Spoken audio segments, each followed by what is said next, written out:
Our top story tonight is a developing global scandal that may have been triggered by an interview we had with a Brazilian congressman on this very program. He also happens to be the son of the former and possibly future president of that country. Brazil is a massive economy in our near abroad, and we've watched closely as Brazil's free speech dynamic has been repeatedly attacked.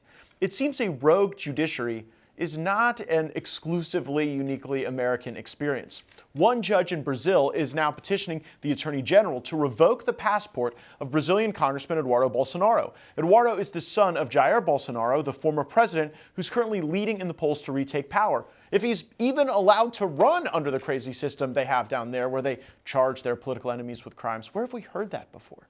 Eduardo Bolsonaro joined me exclusively to detail the eroding democratic conditions in Brazil. The lawfare that we're facing down there in Brazil is the same lawfare that Trump faced here. I usually say it's the same virus. The difference is that we have less antibodies in Brazil, which make things harder. In Brazil, you have the Superior Electoral Court, and they decide who can run, who cannot run. So my father, right after he stepped out from the presidency, this court said that he cannot run. Because two things. Because he met 40 ambassadors and did a live stream. It was actually a press conference too. And he was criticizing the electoral process in Brazil, something that he was doing for the last, 15 years. So wait a second, if you criticize the way they run elections, they don't let you participate in the elections? Yes. That's crazy. But if you had this kind of law here in the US, it wasn't only a mugshot in Georgia that Trump would take. Trump would be out of the ballots. I think that is really unfair. You do not let him run because he met ambassadors and criticized the electoral process. And the other excuse that they created is because he made a public statement after September 7th, because it's our Independence Day. So we had a military parade, and after that he crossed the street, going to a square where we have, almost 1 million people waiting for him. He did a speech. And the court, electoral court, said this was political abuse. Come on. And we cannot expect a fair judgment because all of the justices that are going to judge my father, they are appointed by left-wing presidents, Lula and Dilma, plus Alexandre de Moraes, which is a personal enemy of Jair Bolsonaro. Following this interview, the very judge Eduardo was criticizing took the very sharp, unusual step of seeking to restrict his travel outside the country. So was it our in-person interview in our D.C. bureau that triggered this action? Was it Eduardo's participation in CPAC, a conference that brings together global conservative activists and leaders? To us, the fact that there would be an effort to try to constrain Eduardo Bolsonaro's travel only reinforces our concern that Brazil is headed in the wrong direction. So we wanted to zoom out and reflect on what happens if Brazil continues to backslide and how the United States can play a productive role in reversing these troubling trends. Joining us now is Brazilian journalist Paulo Figueiredo. Paulo, thanks for being here. Are people in Brazil today concerned about eroding democracy and authoritarianism under President Lula?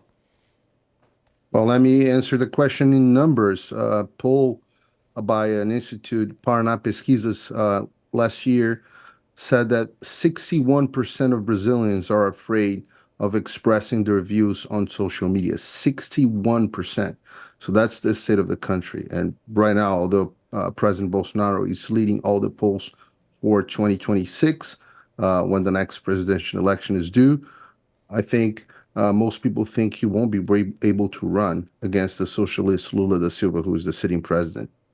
Yeah, that's not a democracy. Then what do you think drives that fear among such a large percentage of Brazilians that merely expressing a perspective online could result in harm?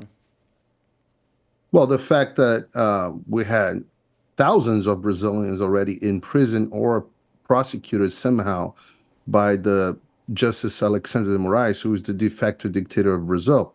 Among these people are regular citizens, including 70-year-old women and 75-year-old men, but also journalists like myself and others that are under exile. And right now we're under the possibility that even the son of former President Bolsonaro, Congressman Eduardo Bolsonaro, that has been on your show, is in the possibility of staying in the United States in exile as well.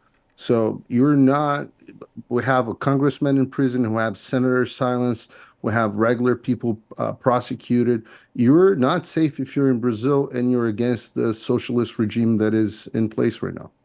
It does seem that way, and we've been following closely what happened to Eduardo and this threat about his travel being restricted by the current government there. Is that just driven by the Bolsonaro name having a lot of popularity in this moment in time, or is there any credible allegation against Eduardo Bolsonaro at all? Well, the allegation is that he is betraying the country, trying to explain in the United States what's happening in Brazil. So they claim he has a role on this offensive that the Trump administration is starting, very in a timid manner, to play against the socialist regime in Brazil and against Justice Moraes. So what they're saying is that Bolsonaro is spreading disinformation against his own country in the United States and coordinating an attack against our institutions. Therefore, he's betraying the country and we should seize his passport. Do you think that Eduardo Bolsonaro may be in some jeopardy of arrest or phony charges like we've seen against his father? Oh, he definitely is. He definitely is. What I'm saying is not hearsay. There's a decision waiting on the desk of the same Justice Moraes, that guy that looks like a James Bond villain that had a feud with Elon Musk. It's the same justice that is going to trial former President Bolsonaro and myself. I'm also in the same indictment. And Eduardo Bolsonaro, he has a petition on his desk to evaluate if he's going to seize Eduardo Bolsonaro's passport or not. You mentioned that you don't even believe Jair Bolsonaro will be allowed to run in the next presidential election. Eduardo expressed a different perspective on our show, believing that there would be a vindication through a legislative vehicle. What informs your belief that there really will be no opportunity for the voters of Brazil to make a democratic choice on these two different visions of leadership? Well, what I said is that most people in Brazil don't believe he'll be able to run. I'm more optimistic, just as Eduardo. I think there's not only the legislative procedure that might give Bolsonaro the possibility to run again, but also I believe there's an important role that the United States foreign policy will play in pressuring the Brazilian government to reestablish the full democracy and free elections in the country. And in this situation, former President Bolsonaro would be able to run again. And if he's able to run again, he will win. We had Eduardo Bolsonaro make a direct appeal to the Trump administration to send Vice President J.D. Vance to Brazil to call out these departures from the norms that we would like to think about in a free society where people can share their views and run for office. How do you believe the United States government should handle these declining democratic conditions right here and or near abroad?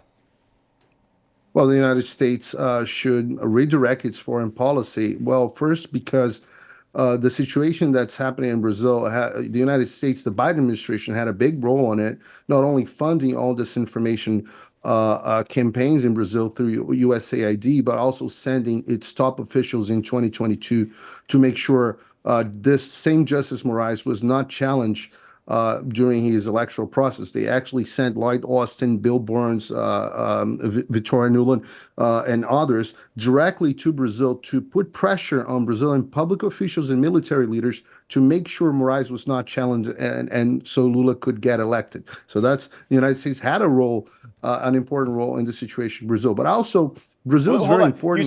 You say it's an important role, but that sounds like a corrupt role. And so I want to know if you think some of that is still ongoing. Do you believe that there are leftists in the United States who are still pulling the strings with Justice Moraes and animating some of these anti-democratic actions? I think President Trump did a good thing stopping all USAID money that was funding the censorship industrial complex in Brazil. But right now, Brazil doesn't even have an ambassador yet. So all the people that are in charge of the Brazilian embassy are the same people that were in charge during the Biden administration. So I can't tell you for sure. What I can tell is that there's a lot to be done, and it's fairly easy. If Donald Trump wants, if President Trump wants, he can reestablish democracy in Brazil with just U.S. foreign policy, no intervention.